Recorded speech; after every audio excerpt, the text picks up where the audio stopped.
की। उनके असातिज़ा ने जल्द ही पहचान लिया कि वो गैर मामूली हाफिज़ा और तेज़ ज़हानत के मालिक हैं।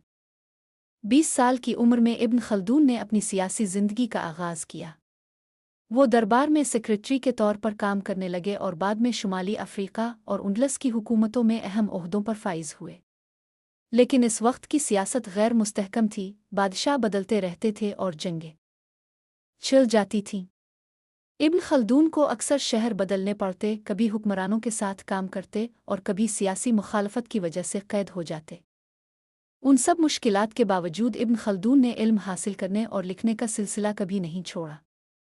वो बड़े गौर से अपने मुआशरे को देखते रहे, लोग कैसे जीते हैं, हुक्मरान कैसे ताकत में आते और कैसे गिर जाते हैं, और तहजीबें कैसे उरूज पाती और फिर जवाल का शिकार हो जाती हैं। 1375 ईस्वी में कई बरसों की सियासी जिदोजहद के बाद इब्न खल्दून ने सियासत से रिटायरमेंट ले ली और अपनी तवज्जो लिखने पर मरकूज कर दी। इसी दौरान उन्होंने अपनी सबसे मशहूर तसनीफ़ अल मुक़द्दमा 1377 में लिखी। ये दरअसल उनकी बड़ी तारीख़ की किताब का मुक़द्दमा था, लेकिन अपनी अहमियत की वजह से एक शाहकार बन गई। अल मुक़द्दमा में इब्न खल्दून ने बताया कि मुआशरे कैसे पैदा होते हैं, कैसे मजबूत होते हैं, फिर कमज़ोर पड़ते हैं और आखिरकार टूट जाते हैं।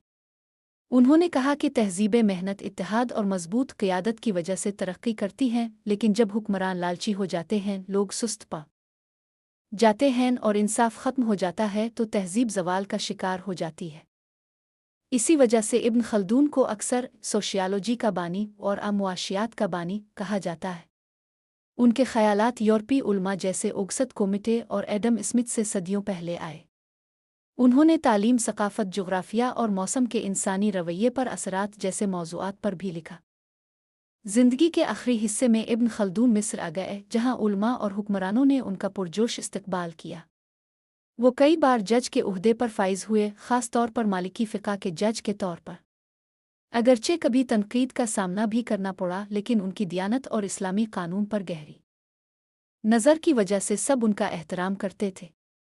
उनकी ज़िंदगी का एक मशहूर वाक़या 1401 ईस्वी में पेश आया, जब उन्होंने दमिश्क के बाहर अज़ीम फ़ातेह तैमूर तामिरलान से मुलाकात की।